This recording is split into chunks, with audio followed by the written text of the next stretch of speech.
अश्वत्थामा द्रोणाचार्य के पुत्र थे। शक्तिशाली हथियारों तक पहुंच रखने वाले और लाखों लोगों की मौत के लिए लगभग जिम्मेदार होने के कारण अश्वत्थामा एक योद्धा थे जिनमें परिपक्वता और दूरदर्शिता की कमी थी। उनका अहंकार बहुत बड़ा था।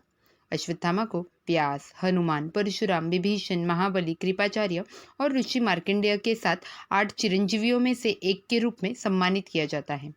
एक बच्चे के लिए कई वर्षों की तपस्या के बाद द्रोणाचार्य और कृपि के घर जन्मे उनका जन्म असाधारण था। वो रोने की बजाय घोड़े की तरह हिनहिनाते हुए दुनिया में आए। ये आवाज़ दुनिया भर में सुनाई गई, जिसके परिणाम स्वरूप उनका नाम अश्वत्थामा रखा गया। उनके जन्म के साथ ही एक दिव्यवाणी सुनाई दी थी, जो ये घोषणा कर रही थी, अश्वत्थामा को भगवान शिव का आशीर्वाद प्राप्त है। उनके माथे पे एक रत्न था जो उन्हें बुरी चीज़ों से बचाता था। अश्वत्थामा ने कुरु राजकुमारों के साथ प्रशिक्षण लिया और उनकी संगत में अपनी युद्ध कौशल को निखारा। वो भी प्रतिभाशाली थे, लेकिन अर्जुन उनसे आगे निकल गए। इसलिए गुरु द्रोण ने अर्जुन को इतिहास का सबसे महान धनुर्धर बनाने के लिए प्रशिक्षित करने की कसम खाई। अपने वचन को पूरा करने के लिए अर्जुन को ब्रह्मास्त्र का उपयोग करने का निर्देश दिया गया, जो अस्तित्व में सबसे शक्तिशाली हथियार था और पूरे ग्रह को नष्ट करने में सक्षम था। उस समय अन्य लोग ये नहीं जानते थे कि ब्रह्मास्त्र केवल अर्जुन को ही नहीं दिया गया था। अपने पुत्र अश्वत्थामा के प्रति प्रेम में अंधे होकर गुरु द्रोण ने अर्जुन को ब्रह्मास्त्र सिखाने के अलावा अश्वत्थामा को भी सिखाया था। द्रोण ने अश्वत्थामा की परिपक्वता और आवेग नियंत्रण की कमी से अवगत होने के बावजूद उन्हें सिखाने का फैसला किया। हालांकि उन्होंने अपने बेटों की कड़ी चेतावनी दी, लेकिन हथियार हाथ में आने के बाद भी अश्वत्थामा का अहंकार बढ़ गया और वे कृष्ण के सुदर्शन चक्र के पीछे भागे, लेकिन उसे पाने में असफल रहे। दक्षिणी पांचाल के राजा के रूप में उनकी नई स्थिति ने उनके अप्रत्याशित व्यवहार को शांत करने में कोई मदद नहीं की। यद्यपि अश्वत्थामा दुर्योधन और कौरवों से करीब नहीं थे, फिर भी उन्होंने हस्तिनापुर के प्रति अपनी वफादारी के कारण कौरवों की ओर से लड़ना चुना। युद्ध के 10वें दिन अर्जुन के हाथों भीष्म की मृत्यु के बाद द्रोण को सर्वोच्च सेनापति बनाया गया। उसने युधिष्ठिर को पकड़ने का वचन दिया, लेकिन वे असफल रहे। फिर भी द्रोण इतने शक्तिशाली थे कि सशस्त्र होने पर उन्हें मारना असंभव था। इस कारण कृष्ण और पांडवों ने द्रोण को अपना शस्त्रास्त्र समर्पित करने के लिए राजी करने की एक योजना बनाई। भीम को अश्वत्थामा नामक हाथी को मारने का काम सौंपा गया था और अंततः उन्होंने ऐसा किया। चूँकि हमेशा युधिष्ठिर को धर्मराज के नाम से भी जाना जाते थे और वे हमेशा सच ही बोलते थे, इसलिए कृष्ण ने उन्हें अश्वत्थामा की मृत्यु की सूचना द्रोण को देने का कार्य सौंपा। पहले तो वो मना कर देते हैं, लेकिन फिर मान जाते हैं। गुरु द्रोण ने जोर से पूछा, क्या अश्वत्थामा मर गया है? वो आधा सच कहते हैं। युधिष्ठिर कहते हैं कि हाँ, अश्वत्थामा मरा है, लेकिन वो एक हाथी है।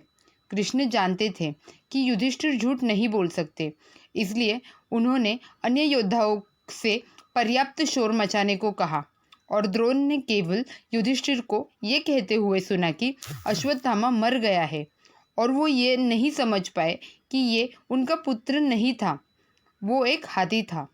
रणनीति काम कर गई और व्याकुल द्रोण ने अपने हथियार त्याग दिए, जिससे द्युमन को उन्हें खत्म करने का रास्ता मिल गया। अश्वत्थामा ने विश्वासघात और द्रोण की मृत्यु के बारे में सुना और क्रोध में आकर नारायण अस्त्र का प्रयोग किया, जबकि उसे बार बार चेतावनी दी गई थी कि इसे केवल अत्यंत कठिन परिस्थितियों के लिए बचा के रखे। ये जानते हुए कि नारायण शस्त्र केवल सशस्त्र सैनिकों ही मार सकता है, कृष्ण ने अपने सभी सैनिकों को अपने हथियार डाल देने का आदेश दिया। इसलिए कुछ भी नुकसान नहीं हुआ। कुरुक्षेत्र के युद्ध में दुर्योधन की मृत्यु ने अश्वत्थामा को विनाश के कगार पर पहुंचा दिया था। कौरव पक्ष से केवल अश्वत्थामा, कृपाचार्य और कृतिवर्मा ही युद्ध से जीवित बच पाए। युद्ध समाप्त हो चुका था और माना जाता है कि तीनों दुर्योधन के अंतिम क्षणों में उससे मिलने आए थे। अपने अंतिम समय में दुर्योधन ने अपनी मृत्यु का बदला लेने के लिए अश्वत्थामा को पांडवों को मारने का आदेश दिया। अश्वत्थामा क्रोध से भरकर पांडव शिविर के ओर बढ़े। अश्वत्थामा ने शिविर के नियम तोड़े और रात में परिसर में घुस गए, क्योंकि उसने तर्क दिया कि यदि उसके पिता को अन्यायपूर्वक मारा जा सकता है तो उसके हमलावरों को भी मारा जा सकता है। जब अश्वत्थामा पांडव शिविर में पहुंचे तो उनकी मुलाकात भगवान शिव से हुई, जो उन्हें एक भयानक भूत के रूप में दिखाई दिए। अश्वत्थामा ने भगवान को पहचानने में असफल रहे और उसने शिव पर बुरी तरह से हमला किया, लेकिन उनका कोई नुकसान नहीं हुआ।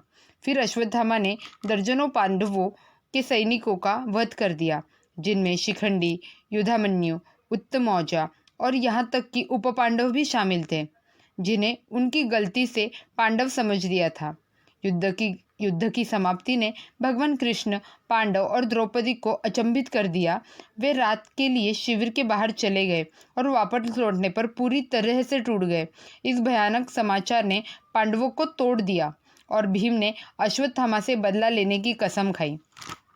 पांडव भागीरथ नदी के तट पर ऋषि व्यास के आश्रम में छिपे हुए थे। इसके तुरंत बाद अश्वत्थामा ने पांडवों को मारने की प्रतिज्ञा की और उनके विरुद्ध ब्रह्मास्त्र चलाने के लिए घास के एक पत्ते का उपयोग किया। उनकी रक्षा के लिए कृष्ण ने अर्जुन को ब्रह्मास्त्र चलाने का निर्देश दिया। व्यास ने हस्तक्षेप किया और अश्वत्थामा और अर्जुन को अपने हथियार नीचे रखने का आदेश दिया। अर्जुन जानता था कि ब्रह्मास्त्र को कैसे वापस लेना है, इसलिए उसने ऐसा किया। इसके विपरीत अश्वत्थामा केवल ये जानता था कि इसे कैसे बुलाया जाए, ये नहीं जानता था कि इसे वापस कैसे लिया जाए। अभिमन्यु ने अश्वत्थामा ने इसका निशाना उत्तरा के गर्भ पर साधा, जिसमें अभिमन्यु का बच्चा था।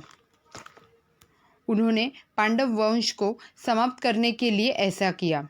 उत्तरा के बच्चे को मरने देने के बजाय कृष्ण ने उसे बचाया और उसका नाम परीक्षित रखा। परीक्षित अंततः युधिष्ठिर के बाद कुरु वंश के राजा बने। क्रोधित पांडव अश्वत्थामा को हराने में असफल रहे। पांडवों ने उसे अपने माथे पर लगी मणि काटकर सौंपने के लिए मजबूर किया। ये उसके द्वारा किए गए सभी पापों की सजा थी। कृष्ण ने कहा कि इस शक्तिशाली ब्रह्मास्त्र का प्रभाव निष्फल नहीं होगा। उत्तरा के गर्भ में पल रहा भ्रूण मर जाएगा, लेकिन मरा हुआ होने के बावजूद वो पुनः जीवित होगा और दीर्घायु होगा। हे अश्वत्थामा, सभी बुद्धिमान लोग तुम्हें कायर और पापी दुष्ट के रूप में जानते हैं। इस कारण तुम्हें अपने पापों का फल अवश्य भोगना पड़ेगा। 3000 वर्षों तक तुम इस पृथ्वी पर बिना किसी साथी के, बिना किसी के संगत के भटकते रहोगे। अकेले और बिना किसी के साथ तुम विभिन्न देशों में भटकोगे। हे दुष्ट मनुष्यों के बीच में तेरा कोई स्थान नहीं होगा। हे पापी आत्मा, तुम अपने ऊपर सभी रोगों का भार लेकर पृथ्वी पर भटकोगे। आपका शरीर दर्दनाक घावों और अल्सर से टूटा हुआ होगा, जो कभी ठीक नहीं होगा। आपके चरित्र की कुरूपता और आपके शरीर की कुरूपता हमेशा लोगों को आपसे दूर रखेगी। जब तुम मरने की इच्छा करोगे तब भी तुम्हारी मृत्यु तुम्हारे पास नहीं आएगी। ऐसा कहा जाता है कि उस पर दया करके भगवान परशुराम उसकी सहायता करने के लिए तैयार हो गए। परशुराम ने महर्षि दुर्वासा के साथ मिलकर अश्वत्थामा को शक्तिश्री विद्या साधना से परिचित कराया था, जिसे सभी पूजा पद्धतियों में सर्वोच्च माना जाता है। अंततः अश्वत्थामा अपने सभी पापों से मुक्त हो गए। आदि पराशक्ति की साधना से अश्वत्थामा 3000 वर्ष बाद भगवान कृष्ण के श्राप से मुक्त हुए। गुरु की कृपा से उन्हें एक श्रापित व्यक्ति से महान ऋषि बनने में मदद मिली।